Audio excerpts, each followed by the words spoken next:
Assalamu alaikum wa rahmatullah, j'espère que vous allez bien.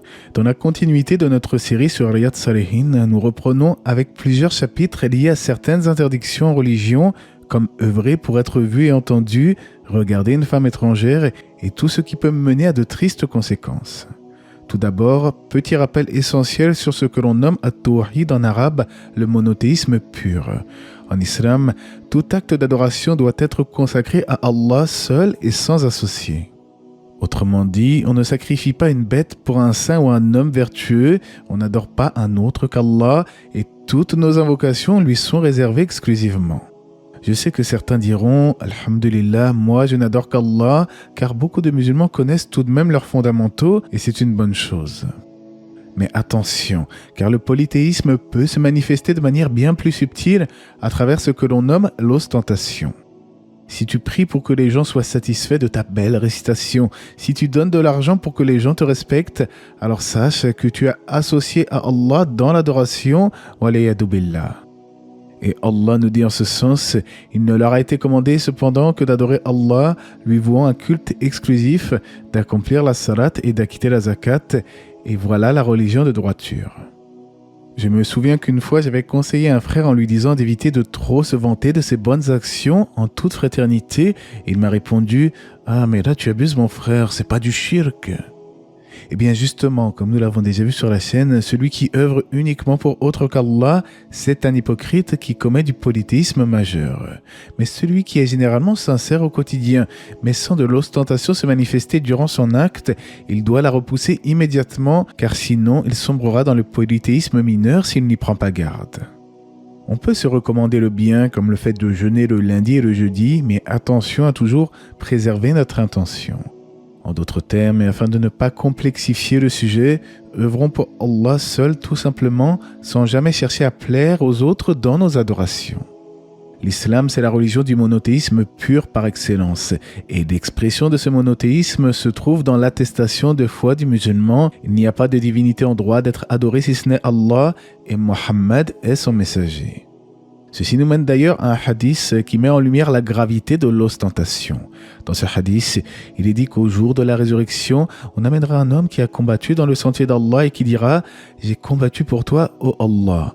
Mais Allah lui dira « Tu mens, tu as combattu pour les honneurs » et il sera jeté en enfer. On amènera également un homme qui prétendra avoir étudié le Coran pour satisfaire son Créateur, mais Allah le reprendra en lui disant qu'il n'a appris que pour qu'on le considère comme un savant et il sera jeté dans le feu. Et finalement, on amènera un homme qui prétendra avoir fait l'aumône pour la face d'Allah et une fois encore, il sera châtié à cause de son intention corrompue. Ce n'est donc pas une affaire à prendre à la légère, quelque chose d'acquis. Et les pieux anciens l'avaient très bien compris. C'est pour cela que l'on rapporte qu'ils avaient l'habitude d'exhorter les gens à se cacher lorsqu'ils faisaient le bien, encore plus que lorsqu'ils commettent des péchés. Nous devons purifier notre intention à chaque instant. Je fais une aumône pour Allah seul et pas pour que les gens disent que je suis généreux. Je fais un rappel sur l'islam. Je ne cherche pas les éloges ou la renommée, mais plutôt qu'Allah me rétribue et que ces rappels soient une cause de guidance vers le chemin de la vérité. Sache que si tu parviens à tromper les gens et à dissimuler de mauvaises intentions, tu ne pourras jamais tromper Allah le Très-Haut et c'est ainsi qu'on relata ces propos du prophète, alayhi salatu wassalam. Et celui qui accomplit de bonnes actions afin d'être vu des gens, Allah le fera voir tel qu'il est réellement. Ce qui signifie qu'Allah le dévoilera aux yeux de tous au jour de la résurrection. Et selon Abu Huraira, on rapporta aussi du messager d'Allah, quiconque apprend une science par laquelle on obtient la satisfaction d'Allah, mais ne le fait qu'en vue d'obtenir un bien de ce monde, ne sentira pas l'odeur du paradis le jour de la résurrection. Comme le commenta le Cheikh Ibn Uthaymin, celui qui part apprendre la religion uniquement pour qu'on dise ensuite de lui qu'il est un savant ou bien pour avoir accès à un poste ici-bas, alors il ne sentira pas l'odeur du paradis. J'ai déjà détaillé ce sujet en détail, à savoir que selon Cheikh Uthaymin, il n'y a pas de mal à espérer un diplôme pour pouvoir ensuite devenir enseignant, mais à la seule condition que ce ne soit pas ce qui soit convoité en premier lieu. En d'autres termes, le diplôme ou le salaire d'un imam ou d'un prédicateur est secondaire. Il s'agit seulement d'un moyen, pas d'une fin en soi, tant que l'intention est consacrée à Allah seul et sans associé, c'est-à-dire vouloir propager la religion. Allah le Très-Haut nous dit dans son noble livre « Dis aux croyants de baisser leur regard et de garder leur chasteté, c'est plus pur pour eux.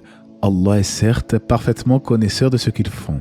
Et dans un autre verset, Allah, connaît la trahison des yeux, tout comme ce que les poitrines cachent. En islam, il est connu que la femme doit se préserver et cacher certains de ses atours lorsqu'elle sort de chez elle. Mais l'homme lui aussi se doit de cacher ses parties intimes, du nombril au genou, et baisser le regard lorsqu'il sort. En effet, nous vivons une époque où les tentations se sont multipliées encore plus qu'hier, et le musulman se doit de préserver son regard afin de ne pas être amené à avoir de mauvaises pensées, voire pire encore, s'adonner à des pratiques interdites. Parfois, un simple regard peut éveiller une envie chez une personne, puis elle passe à l'acte en s'adonnant à des péchés qu'Allah n'agrée pas. Et comme le Créateur nous le dit dans la sourate Al-Mu'minun, les croyants, c'est dans le cadre du mariage que le musulman doit assouvir ses désirs intimes, et quant à ceux qui recherchent satisfaction au-delà de ses limites, ceux-là sont les transgresseurs. En d'autres termes, il ne t'est pas permis de t'auto-satisfaire en dehors des rapports charnels avec ton épouse. De surcroît, certains regardent parfois des films érotiques sur Internet en balayant d'un revers de la main tous les principes de pudeur et de chasteté qu'enseigne l'islam. Ces gens-là ne savent-ils pas qu'au moment où ils commettent leur désobéissance abjecte, le Créateur observe parfaitement leurs actes? À ce sujet, Abu Huraira rapporte du prophète alayhi salatu wassalam, il a été écrit à chaque fils d'Adam sa part d'adultère, part qui lui appartient indéniablement. L'adultère des yeux consiste à regarder ce qui est convoité, celui des oreilles à écouter, l'adultère de la langue consiste à prononcer des paroles et celui de la main à toucher. Enfin, celui du pied représente la marche qui mène à l'objet de la convoitise. Le cœur désire et aspire, et c'est le sexe qui vient confirmer ou démentir tout cela. Comme l'explique Cheikh Ibn Uthaymin en commentaire à ce hadith, l'homme doit prendre garde à ne pas être concerné par l'une de ces formes de fornication, et s'il ressent une envie de commettre un péché, il doit s'en écarter en se rappelant que Shaitan, le diable, circule à l'intérieur de l'homme comme le fait le sang. Si certains rétorquent, comme on l'entend parfois, « Oui, mais moi, mon frère, j'ai du mal à sortir de ce péché, c'est-à-dire de la fornication. J'ai pris l'habitude de faire telle ou telle chose en secret. » Le meilleur conseil que je pourrais vous adresser est de jeûner si vous n'avez pas l'occasion de vous marier, car le jeûne diminue les désirs et c'est d'ailleurs une recommandation prophétique. Habituez votre âme pendant quelques semaines et votre péché sera de l'histoire ancienne, comme la cigarette d'ailleurs et toute autre forme d'addiction. Ça sera peut-être un peu dur au début, mais Allah vous facilitera si vous voulez vraiment vous arrêter avec une conviction profonde. Et celui qui craint Allah, il lui donnera certainement une issue favorable.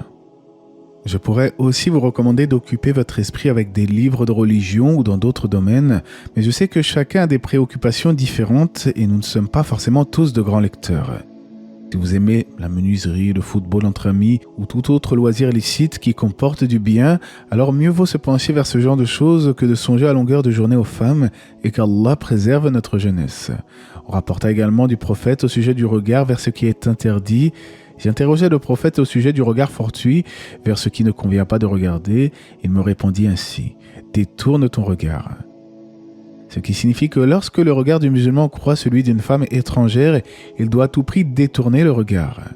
Si le premier regard arrive à l'improviste, au-delà de la volonté de l'homme, alors il n'y a pas de mal car c'est un acte involontaire, mais il faut aussitôt tourner le regard dès qu'on s'en aperçoit afin de ne pas tomber dans le péché, car comme le dit Allah dans le Coran, l'ouïe, la vue, le cœur, sur tout cela, nous serons interrogés.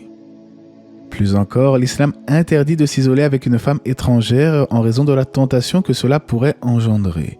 Et Ibn Abbas relata en ce sens du messager d'Allah alayhi salatu wassalam, « Ne vous isolez pas avec une femme, sauf en présence d'un de ses proches parents, de ceux qu'elle ne peut épouser, c'est-à-dire un mahram. » Alors bien sûr, selon ce qu'expliquent certains savants, il peut y avoir des cas où un musulman pourrait s'adresser à une femme qui porte le voile dans le cadre d'un commerce par exemple, mais l'homme ne doit pas regarder la personne par pur plaisir et sans véritable nécessité, car la base est de baisser le regard que ce soit pour l'homme ou la femme.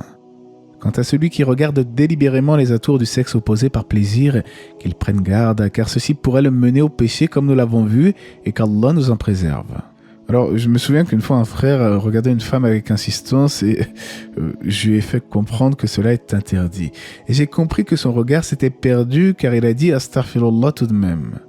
Il m'a répondu « Oui, mais nous sommes des hommes, mon frère. » Eh bien, justement, le véritable homme, c'est celui qui parvient à dominer ses passions et à baisser son regard en toutes circonstances. tu baisses le regard, tu invoques Allah et tu passes à autre chose, Inch'Allah, tout simplement. Je me souviens d'une parole d'un pieux prédécesseur qui disait que si l'homme regarde une autre femme alors qu'il est marié, cela diminuera l'amour respectif qu'il entretient pour son épouse. Puis l'imam Nawawi consacra un chapitre sur l'interdiction aux hommes de ressembler aux femmes et vice-versa. Toujours selon Ibn Abbas, il est rapporté que le prophète alayhi salatu wassalam a maudit les hommes efféminés et les femmes qui tentent de ressembler aux hommes.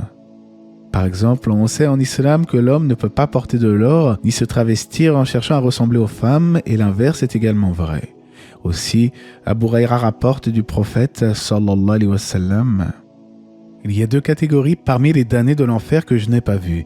Un groupe qui battait des gens à l'aide de fouets semblables à des queues de vaches et des femmes à peine vêtues à la fois enclines et incitant à la débauche, portant des coiffures semblables à des bosses de chameaux penchés. Elles n'entreront pas au paradis de même qu'elles n'en sentiront pas l'odeur, odeur qui sera perceptible à une distance déterminée.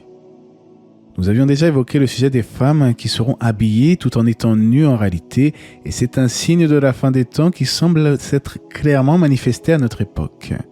En effet, aujourd'hui, nul n'ignore que la plupart des femmes portent des vêtements moulants qui laissent apparaître toute leur forme. De surcroît, Cheikh Ibn Uthaymin explique au sujet des gens qui battent les autres avec des fouets qu'il s'agit des policiers qui frappent les gens injustement sans droit. Quoi qu'il en soit, la femme croyante se doit d'être vêtue convenablement, tout comme l'homme d'ailleurs, et sans attirer le regard sur elle, que ce soit par sa démarche ou dans sa façon de s'exprimer. Concernant le fait de se teindre les cheveux pour l'homme comme pour la femme, il n'y a pas de mal à condition d'éviter la couleur noire, et ceci en vertu de la parole du prophète alayhi salatu wassalam au sujet du père de Abu Bakr. Changez-lui la couleur de ses cheveux et évitez le noir.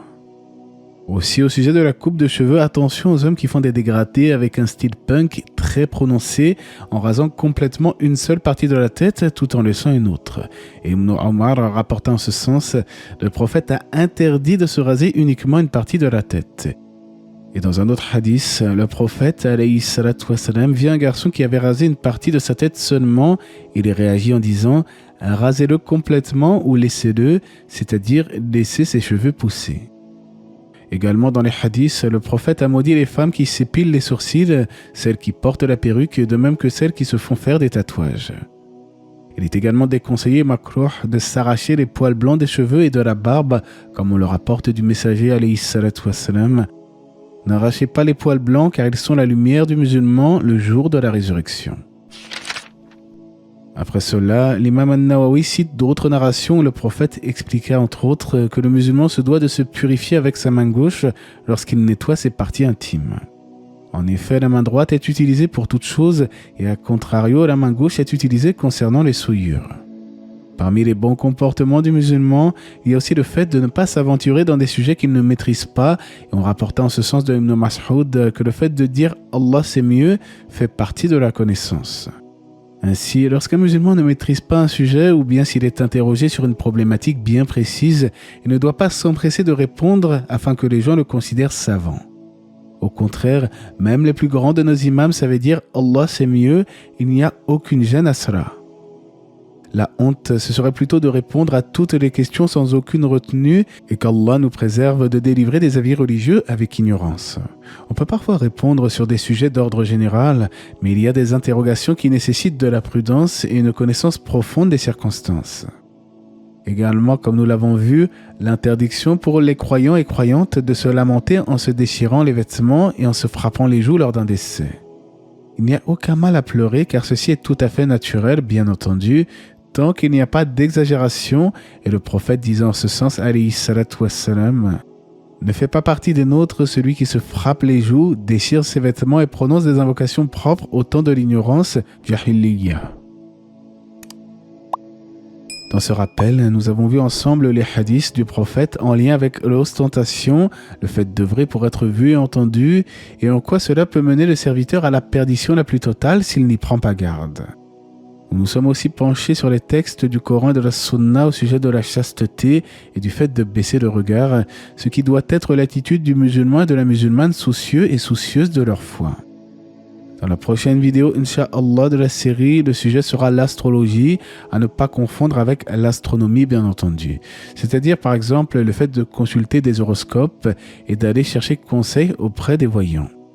Nous parlerons aussi des images et de la photographie en islam. Et en attendant, j'espère que ce rappel vous aura été profitable.